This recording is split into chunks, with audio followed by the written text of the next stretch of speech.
안녕하세요. 저는 일산백병원 감염내과 곽이경입니다. 오늘 SIR과 SUR의 이해라는 제목으로 말씀드리도록 하겠습니다. 먼저 오늘 말씀드릴 내용은 국내 중환자실 의료 관련 감염 감시 체계, 즉 코니스의 변화와 코니스 자료의 특성에 대해서 먼저 소개를 드릴 것이고, 오늘의 주된 주제인 SIR과 SUR의 개념과 이 개념을 사용하고 있는 NHSN에서 어떻게 적용하고 있는지를 살펴보려고 합니다. SIR과 SUR의 개념에 대해서는 생소하신 분들이 많으실 것 같은데 뒤에 자세하게 말씀드리겠지만 SIR은 Standardized Infection Ratio, 우리말로는 표준화 감염비로 번역이 되고 있고 SUR은 Standardized Utilization Ratio로 표준화 기구 사용비로 번역해서 사용하고 있습니다. 마지막으로는 현재는 NHS는 사용하고 있는 SIR과 SUR의 개념을 우리나라 코니스 자료에도 사용할 수 있는지에 대해서 국내형 표준화 감염비 및 표준화 기구 사용비 모델 개발 연구를 2022년도에 발표한 것이 있는데 그 결과에 대해서 소개를 드리도록 하겠습니다. 중환자실 의료 관련 감염 감시 체계는 코니스 중환자실 모듈에 속하고 2006년도부터 시작이 돼서 전국 규모의 자료를 제시하고 있습니다. 이런 전국 규모의 감염률 자료를 바탕으로 해서 참여병원이 비교할 수 있는 평균값 그리고 병원 규모별 백분율 분포를 자료를 제시함으로써 참여병원이 각 병원의 감염률 상황이 전국 규모와 비교할 때 어느 정도 수준인지를 비교할 수 있는 자료로 삼고 있습니다. 코니스 중환자실 모듈에서는 혈류감염, 요로감염, 폐렴 이 세 가지 감염에 대해서 감시를 하고 있고 각각에 대해서 기구 관련 감염 발생률을 지표로 하고 있습니다. 감염률뿐만 아니라 기구 사용비라고 해서 중심정맥관 그리고 요로 카테터, 인공호흡기의 사용 일수를 전체 재원 환자 수로 나누어서 기구 사용비를 또 하나의 지표로 산출을 하고 있습니다. 코니스 중환자실 모듈은 2006년도에 시작을 해서 현재까지 지속적으로 운영이 되고 있습니다. 뒤에 말씀드리겠지만 어떤 참여병원의 확대가 되면서 참여병원이 점차 늘고 있는, 증가하고 있는 양상을 보였었는데 그 중에서도 2015년부터 2024년까지의 자료를 보시면 특히 300병상 미만의 규모의 병원들이 많이 참여가 증가한 것을 알 수가 있습니다. 이렇게 참여 병원이 확대된 이유 중에는 이런 코니스 중환자실 모듈의 그런 참여 기준이 변화했기 때문이라고 볼 수 있습니다. 2006년도부터 2013년까지는 400병상 이상의 병원을 대상으로 참여기관 모집을 했었고 2024년도에 300병상 이상으로 확대가 되었다가 2016년도에 굉장히 큰 변화를 겪게 됩니다. 2016년도에 감염 예방 관리료가 새로 생기게 됐고 또 의료 질평가 지원금이라는 이런 건강보험 관련 이런 의료 수가와 연계돼서 코니스 참여가 기준 중에 하나로 들어가면서 코니스의 참여 병원이 급격하게 증가하게 되었고 또 코니스 참여 기준의 참여 병원의 기준도 200병상 이상으로 대폭 확대가 되었습니다. 이것은 2019년에는 150병상 이상으로 확대가 되고 2022년도에는 100병상 이상으로 그리고 가장 최근에 모집했던 2023년, 2024년에는 병원급 의료기관으로까지 확대가 되었습니다. 이렇게 참여 기준이 변화하면서 전체 기관 중에 500병상 미만의 병원의 비율은 2015년에는 24%였던 것이 2016년도를 기점으로 50% 이상으로 증가했고 최근에는 한 65%까지 증가한 상황입니다. 코니스 중환자실 모듈의 참여 중환자실은 이렇게 참여 기관이 확대가 되면서 여러 ICU의 분류 중에서도 특히 메디컬 컴바인드 ICU가 크게 증가하는 그런 특성을 보이고 있습니다. 코니스 중환자실 모듈에서 각 병원에서 감시 자료를 입력을 하면 그 감시 자료를 가지고 여러 지표를 산출합니다. 그 중에 한 가지가 기구 관련 감염이고 1000기구일당 감염률을 우선적인 지표로 볼 수 있습니다. 살펴보시면 천 기구일당 감염률이 2006년부터 2023년까지 이렇게 변화한 것을 볼 수 있고 2011년도에 이런 UTI가 파란색이 UTI인데 이제 이렇게 감소하는 것에는 이런 감시 기준에서 무증상 세균류가 제외된 것이 영향을 주었다고 볼 수 있습니다. 그 외에 다른 기구 관련 감염의 카우티라든지 클랩시, 이런 VAP 등을 연도별로 어떻게 이러한 감염률이 변화하고 있는지를 보는 것이 우리가 코니스 중환자실 의료 관련 감염 감시를 하는 그런 주된 이유라고 볼 수 있겠고, 여기 제일 최근에 한 2016년도를 기점으로 해서는 300병상 이상의 자료가 추가되어서 이런 경우에 뭐 UTI나 클랩시 같은 경우에 이런 적은 규모의 병원에서 상대적으로 감염률이 낮은 그런 특성을 보여주고 있습니다. 기구 사용비 마찬가지로 유리너리 카테터, 중심정맥관, 인공호흡기 이 세 가지 기구에 대해서 기구 사용비를 산출하고 있고 이런 연도별로 비교 자료를 보실 수 있습니다. 병상 규모별로도 나눠볼 수 있는데 마찬가지로 2016년부터는 300병상 이상의 자료가 추가되고 있고 역시 유치 도뇨관이라든지 중심 정맥관의 경우에 이런 300병상 미만의 병원에서 또 인공호흡기까지 이런 기구 사용 비가 다소 낮은 그런 경향을 보인다는 것을 알 수 있습니다. 코니스 중환자실 모듈 자료를 이용하는 방법을 살펴보겠습니다. 이런 질병관리청의 질병보건통합관리 시스템에 들어가셔서 이제 이런 병상 규모별 감염률을 보실 수가 있고요. 이런 전체 자료, 그 다음에 각 병원에서 해당되는 병상 규모의 자료들을 살펴보실 수 있습니다.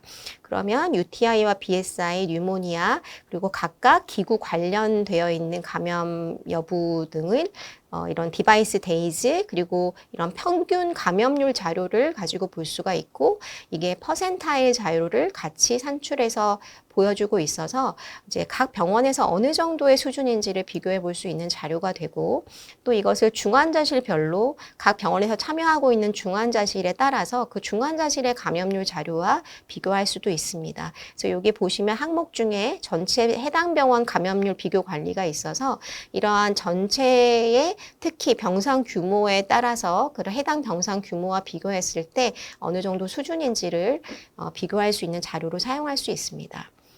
그래서 이런 코니스 자료는 병상 규모나 중환자실 종류에 따라서 계층화를 해서 이런 평균값과 백분율 분포 자료를 제공을 하고 있어서 이 자료의 장점은 직관적이고 해석이 어렵지 않습니다. 그래서 그런 면에서 각 병원에서 해당 병원의 감염률과 비교하는 것이 용이하고 또 이러한 자료를 각 병원의 감염관리위원회에서 병원 직원이나 경영진과 결과값을 공유하는데 용이한 그런 자료의 특성을 가지고 있습니다. 하지만 이 자료의 단점은 계층 간의 비교가 불가능하다는 것입니다. 즉 이게 병상 규모별로 다른 규모가 다른 병상의 병원과는 비교를 하는 것이 어렵고 또 같은 계층에 속한 기관과 비교를 한다고 하더라도 병원의 특성에 따라서 중증도가 다르고 또 주로 발생하는 의료 관련 감염의 종류가 다를 수 있기 때문에 참여병원의 다양성을 반영하는 반영하는데 한계가 있는 그런 자료의 특성이 있습니다. 그래서 또 이제 국내에서 코니스는 NHSN에서는 여러 기관 로케이션을 세분화하고 있고 또 중환자실 이외의 병동도 감시 대상인데 코니스에서는 중환자실만 포함이 되어 있기 때문에 이제 국내 중환자실의 특성과 국내 중환자실 입원 환자의 중증도를 평가할 수 있는 지표가 필요하다는 그런 의견이 대두되었습니다.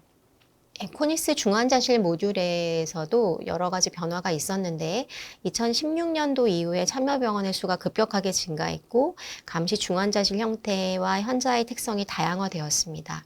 그래서 병원의 규모만으로 해당 병원의 특성을 대표하기에는 부족하고 동일한 병원 규모여도 중환자실 입원 환자의 특성이 다를 수 있다는 그런 의견이 제기되어 왔습니다.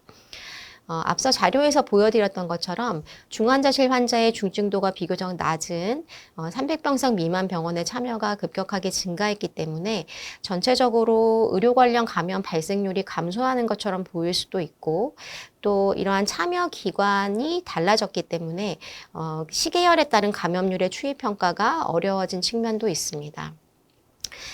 기구 사용비도 마찬가지로 감염률과 마찬가지로 의료기관의 특성이나 환자의 특성에 따라 차이가 생기는데, 동일한 DUR도 의료기관의 상황에 따라 다르게 평가해야 한다는 의견들이 있습니다. 예를 들면 똑같이 DUR이 낮다고 하더라도 정말 그 병원에서 열심히 노력을 해서 기구를 조기에 제거해서 DUR이 낮은 경우도 있을 수 있고, 병원의 의료기관의 중증도 자체가 낮아서 그 기구 사용하는 경우가 적어서 DUR이 낮은 경우도 있을 수 있기 때문에 이런 의료기관의 상황에 따라서 다를 수 있습니다. 이러한 배경에 따라서 다양한 의료기관과 중환자실의 특성을 보정한 새로운 기준이 필요하지 않겠느냐라는 의견이 제기되어 왔습니다.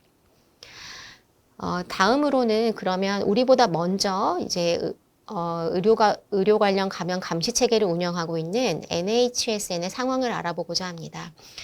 NHSN에서는 2009년부터 Standardized Infection Ratio, Standardized Utilization Ratio라는 SIR과 SUR의 개념을 도입하였습니다. SIR과 SUR의 개념에 대해서 좀 더 살펴보겠습니다.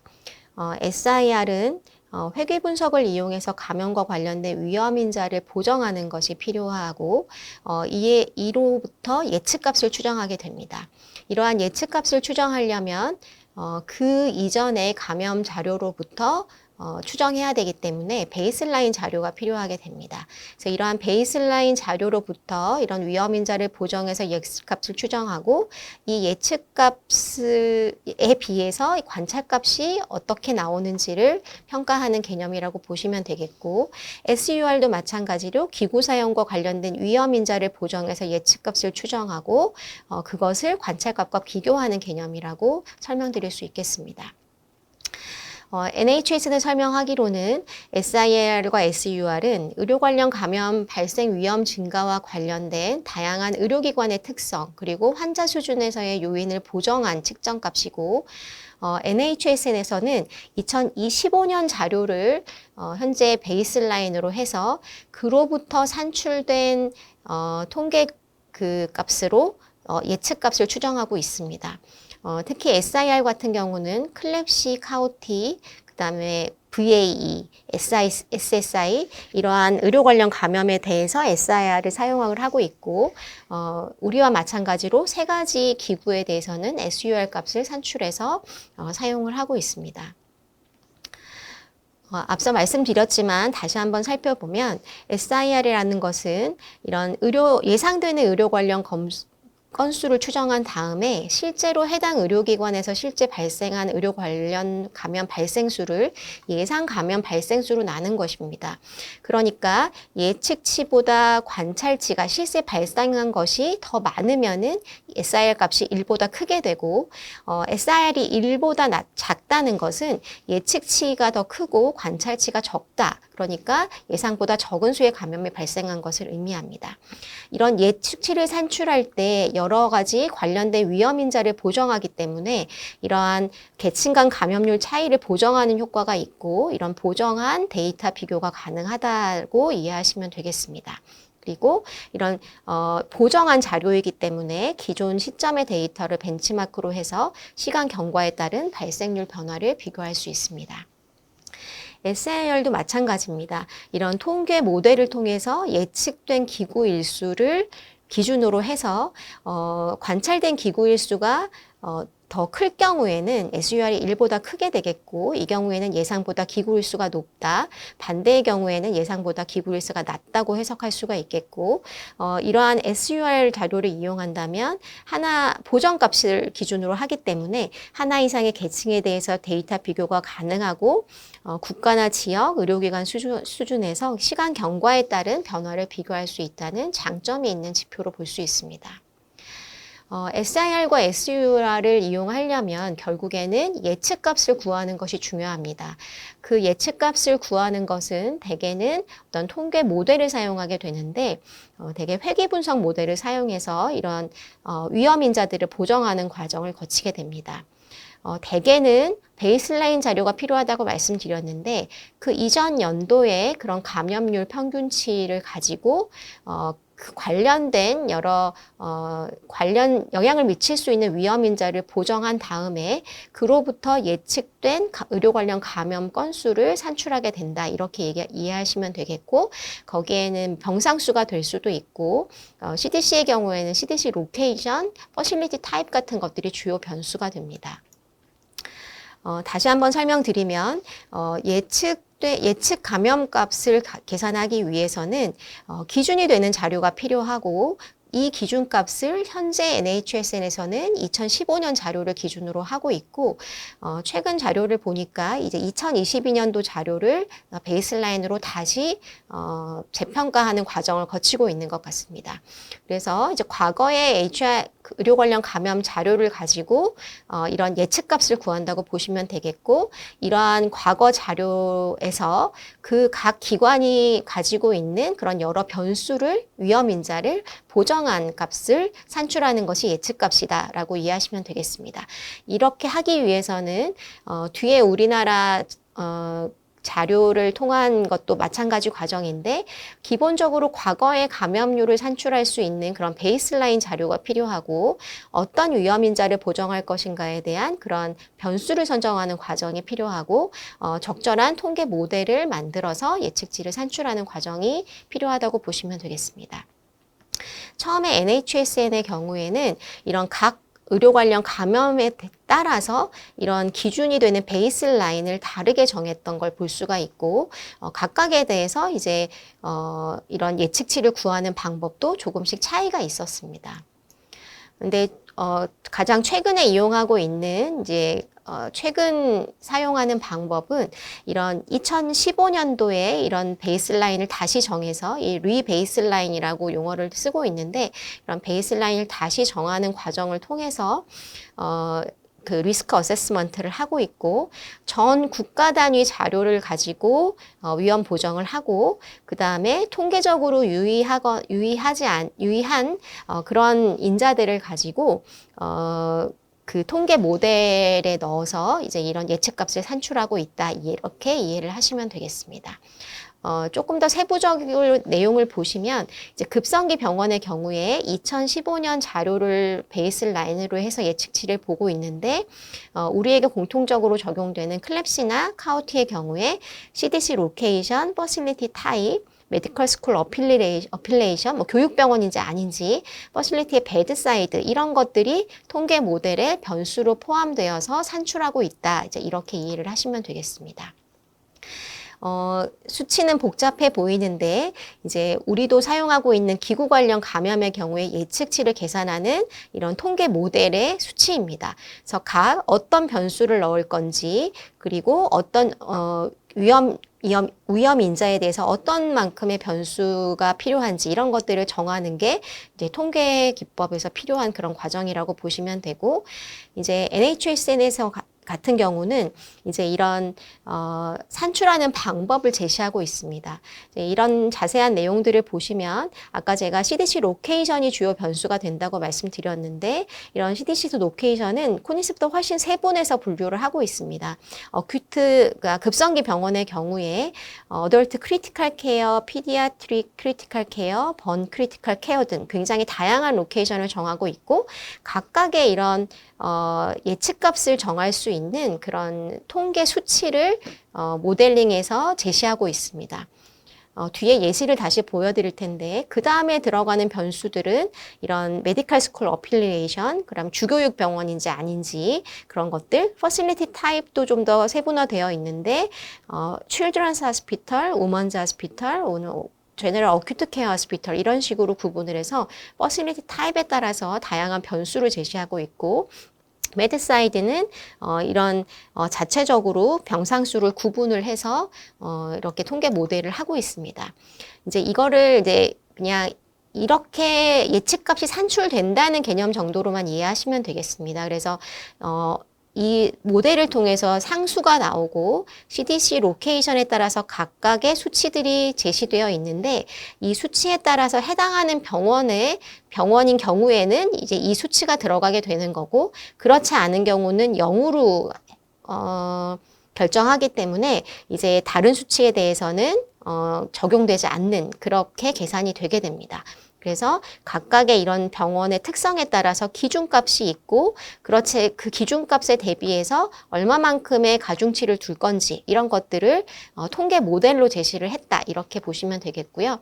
그래서 이거를 예시를 보면 215병상의 제너럴 어큐트 케어 하스피탈이고 그레주에이티 팀 퍼실리티 그다음에 메디컬 카디악 크리티컬 케어에 해당하는 병원인데 2022년도에 센트럴 라인 데이즈가 722였던 이런 병원의 경우에 NHS에서 계산하는 방법은 메디컬 카디악 크리티컬 케어에 해당하는 이런 변수, 그 수치값, 그리고 그 다음에 퍼실리티 사이즈에 해당하는 수치, 그 다음에 메디컬 어필리에이션에 해당하는 이런 각 값을 대입을 하고 여기에 센트럴 라인 데이즈를 곱하면 이 수치가 예상되는 1월 달에 클랩시의 이벤트 예측치라고 볼 수가 있겠고요.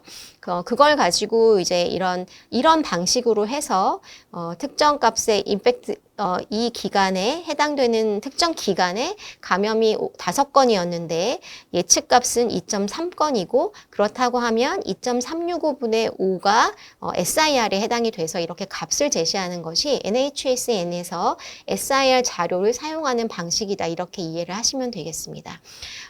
조금 우리가 사용하지 않는 개념이어서 좀 이해가 어려우실 수도 있는데 그냥 어떠한 SIR이라는 것이 어떠한 개념이고 이 SIR을 산출하기 위해선 예측값이라는 것이 필요한데 그 예측값의 그러니까 분모 자료가 되는 예측값을 산출하는 데에는 이런 다양한 변수를 이용하고 있고 이러한 변수를 가지고 통계 모델을 만들어서 사용하고 있다. 이제 이렇게 큰 틀에서 이해를 하시면 될 것 같습니다.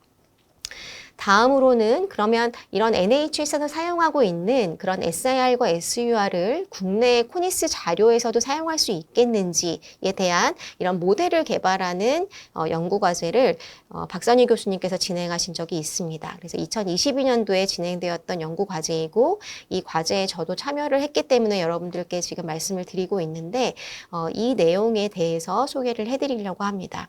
앞서 말씀드렸던 것처럼 이 모델을 개발하기 위해서는 베이스라인 자료가 필요하고 그 다음에 어떤 변수를 포함시켜서 보정을 할 건지 이게 중요하고 그럼 어떤 통계 방법을 사용할 건지 이것들을 결정을 해야 하는데 요것의 각각의 순서대로 이 연구에서 진행을 했다 이렇게 이해를 하시면 되겠습니다. 먼저 베이스라인을 선정하는 것은 이제 NHSN 같은 경우는 2015년 자료를 사용했고 코니스에서는 어떤 자료가 적정할 것인지를 분석을 했다고 보시면 되겠습니다. 처음에 보여드렸던 자료 중에 2016년도 7월부터 이제 코니스에 굉장히 큰 변화가 있었다고 말씀을 드렸는데 참여병원이 증가한 것만 큰 변화는 아니고요. 2016년 7월 달에 코니스의 진단 기준에 많은 변화가 있었습니다. 그래서 지금 저희가 사용하고 있는 인펙션 윈도우 피리어드라든지 리피트 인펙션 타임 프레임 같은 주요 개념이 이 당시에 새로 도입이 됐고 POA를 구분하는 시간 기준 단위도 그 전에 48시간에서 이 칼렌더 데이로 변경된 것도 이 시기여서 사실은 2016년도 7월에는 참여병원도 대폭 확대되었지만 진단 기준도 굉장히 많이 변경되었던 그런 해였습니다. 코니스 매뉴얼은 2년마다 개정이 되기 때문에 이제 진단 기준이 2018년도에도 일부 변경이 되었는데 이 당시에는 진단 기준에 큰 변화는 없었기 때문에 이제 2016년도에 이런 많은 진단 기준이 변경됐고 2017년도에는 정착을 했고 2018년도에 유지가 되는 그런 단계를 거쳤습니다. 그래서 이러한 여러 상황을 고려하고 자료의 안정성을 고려했을 때 이 연구에서는 2018년도와 19년도 자료를 베이스라인으로 선정을 해서 이제 모델을 결정하게 되었습니다. 다음으로는 변수 선정 과정인데 이 변수라는 거는 코니스의 여러 참여병원에서 입력해주고 계신 코니스에서 갖고 있는 이런 병원의 특성 자료, 중환자실의 특성 자료, 그 다음에 이런 미생물 검사, 감염관리 활동 관련, 환자의 특성 관련 이런 기존 자료를 가지고 이러한 어떠한 형식으로 그리고 어떠한 변수들이 그런 감염률 혹은 그런 기구 사용비와 관련이 있는지를 평가를 한 후에 각 기구 관련 감염, 그 다음에 각 기구별로 이런 적절한 변수를 선정하는 과정을 거치게 되었습니다. 그래서 혈류 감염, 요로 감염, 폐렴, 그 다음에 클랩시, 카우티, VAP를 봤을 때 각각의 감염별로 포함된 그런 보정에 사용된 그런 변수가 각각 다르다라고 이해하시면 되겠고, 마찬가지로 기구의 종류에 따라서도 각각의 통계 모델에 포함된 그런 변수들의 차이가 있는데, 이것은 각 위험 인자가 통계적으로 이런 각각의 그 감염이나 기구 사용비와 얼마나 유의한 연관관계가 있는지에 따라서 변수 선정을 하는 과정을 거쳤다, 이렇게 이해를 하시면 될 것 같습니다. 그래서 앞서 말씀드렸던 2018년, 19년 자료를 베이스라인으로 하고 앞에 말씀드렸던 변수를 가지고 각 감염병 그리고 기구 관련해서 통계 모델을 만들었고, 그 회귀 분석 모델을 가지고 실제로 관찰된 값과 기존의 그 예측값을 비교해서 보았을 때 실제로 모든 감염과 이런 기구 사용비에서 유의한 상관관계를 보였다고 이 연구에서는 발표를 했습니다. 특히 이런 정도는 이런 혈류 감염에서 상관계수가 높아서 이제 좀 설명력이 높았다, 이렇게 평가를 할 수 있고, 상대적으로 폐렴의 경우는 포함된 변수도 적었기 때문에 이런 설명력이 조금 낮은 경향을 보였다고 보고를 하였습니다. 하지만 이것을 그래프로 보시면 이런 BSI와 UTI 그리고 뉴모니아에서 이런 기울기가 차이가 있지만 전반적으로 통계적으로 유의하게 이런 일정한 관계를 보여서 이러한 SIR의 경우에는 이런 그 지표를 코니스 자료에서도 사용해 볼 수 있겠다고 결론을 내렸던 연구였습니다. 기구 사용 일수의 경우에서도 예측 기구 일수와 그 다음에 관찰된 기구 사용 일수를 비교했을 때 역시 상당히 상관관계가 높은 그런 연관성을 보여서 이런 기구 일수에 대해서도 코니스에서도 SUR을 이런 지표 중에 하나로 사용할 수 있겠다고 추정할 수 있었던 연구였습니다.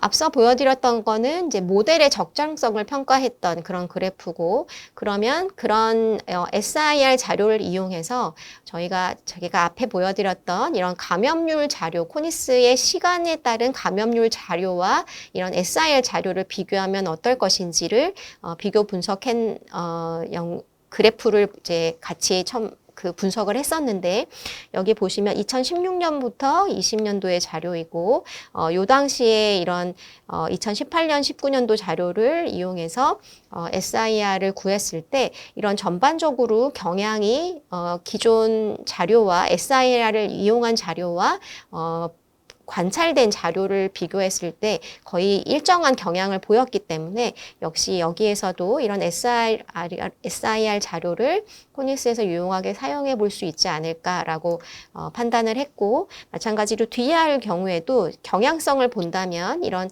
추세가 거의 일정하게 유사하게 나타나는 것을 볼 수 있어서 이런 자문회의 결과를 통해서 이 연구에서는 코니스 자료, 중환자실 자료에서 SUR과 SIR의 경우에 지표로 사용해 볼 수 있겠다는 결론을 내렸던 바가 있습니다.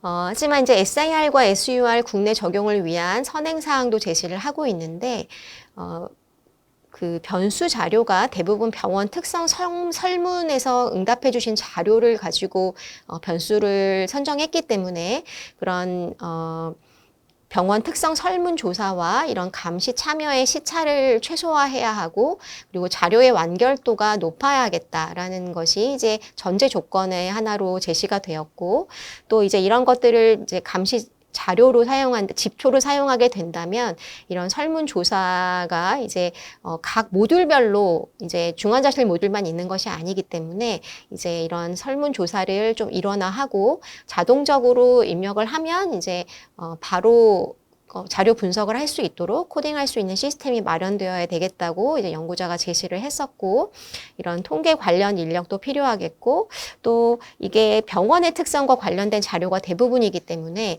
우리나라 중환자실 환자의 중증도를 평가할 수 있는 자료도 필요할 것으로 추정이 되는데, 예를 들면 뭐 인공호흡기라든지 CRRT, 즉 이제 투석을 시행하는 환자의 비율 같은 이런 추가 자료가 필요하겠다는 그런 의견도 제시가 되었습니다. 또한 이런 감염 발생 건수뿐만 아니라 이런 분모값의 극단값을 보이는 경우에는 예측값이 매우 부정확해질 수 있기 때문에 이런 감염 감시에 대한 지속적인 교육도 필요하겠다고 연구자는 결론을 내렸습니다. 하지만 SIR이나 SUR이 기존의 평균 감염률 자료와 비교할 때 완벽한 자료라고 볼 수는 없습니다. 이 지표 역시 제한점이 있는데 기존 감염률, 특히 이제 클랩시웨이 같은 경우에 기존 감염 발생률 자료와 비교해서 추가적인 정보를 주는데 한계가 있다는 의견도 제시가 된 적이 있고, 또 보셨지만 이제 이런 변수로 넣어서 보정할 수 있는 정보가 제한적이기 때문에 이런 위험 인자가 물론 이제 보정을 하긴 하였지만 이게 최적이 아닐 수 있다는 그런 제한점이 있습니다. 앞서서도 이제 환자의 특성도 반영이 돼야 된다는 그런 의견이 있다고 말씀드렸는데, 중환자실에 입원해 있는 환자군은 매우 중증도가 다양하기 때문에 이런 중환자실의 특성만으로는 위험인자 보정이 적절하지 않을 수 있다는 의견도 있고, 또 이게 기존의 어떤 베이스라인 자료를 예측치를 산출하는 데 사용하고 있기 때문에 그런 기준이 되는 모집단이 바뀌면 그 이전의 데이터와 비교하기 어려운 면이 있을 수 있습니다. 또한 우리가 예측치가 1 미만으로 되는 경우에는 NHSN 같은 경우에는 SIR을 계산하지 않는 것으로 원칙으로 하고 있습니다. 즉 우리가 계산한 예측값이 1이 안 될 경우에는 우리가 관찰된 값을 예측치로 나누게 되는데, 그러면 이 SIR 값이 굉장히 커지게 될 가능성이 있고, 예측치가 1 미만이라고 하는 경우는 이게 좀 정확도가 낮다고 생각을 하기 때문에 예측치가 1 미만인 경우에는 SIR을 사용하지 않도록 하고 있고, 이 경우에는 그 기간을 연장해서 예측치가 2일 이상인 그런 기간을 기준으로 해서 이제 자료를 비교하거나, 아니면 기존에 하던 것과 같이 평균 감염률 자료로 비교하는 것을 추천을 하고 있어서, 이런 예측 건수가 1 미만인 경우, 뭐 예를 들면 규모가 낮은 병원일 수도 있고, 아니면 이런 특성을 갖고 있는 그런 병원의 경우에는 SIR을 계산할 수 없다는 그런 제한점도 있습니다. 마지막 슬라이드입니다. 그래서 오늘은 SIR과 SUR이라는 좀 새로운 개념에 대해서 소개를 드렸고, 아직 저희가 사용하고 있는 지표는 아니기 때문에 많은 부분에서 생소하셨을 수 있겠습니다. SIR이라는 개념이 도입된 이유는 이런 계층 간의 감염률 차이를 보정해서 데이터 비교할 수 있다는 그런 장점이 있고, 기준 시점의 데이터를 기준으로 해서 시간 경과에 따른 발생률 변화를 비교할 수 있다는 장점이 있기 때문입니다. NHS에서 기존에 사용하고 있었고 아직 코니스에는 적용 전인데 2022년도에 국내 연구에서 코니스 중환자실 모듈 자료에 대해서 분석을 한 바가 있고 SIR과 SUR에 대해서 적용 가능성을 긍정적으로 평가했습니다. 하지만 앞서 말씀드렸던 것 같이 SIR이나 SUR의 그런 제한점도 있기 때문에 이 연구에서는 SIR로 기존 감염률 자료를 대체하는 것보다는 이런 기존 자료와 SIR, SUR 자료를 같이 보고하는 것을 제안을 하였습니다. 그래서 SIR과 SUR은 기존의 평균 감염률 자료와 비교할 때 유용한 점이 있지만 앞서 말씀드렸던 그런 개념을 잘 이해하시고 적용할 때 어떠한 한계점이 있는지에 대해서도 충분한 이해가 필요하다고 할 수 있겠습니다. 경청해 주셔서 감사합니다.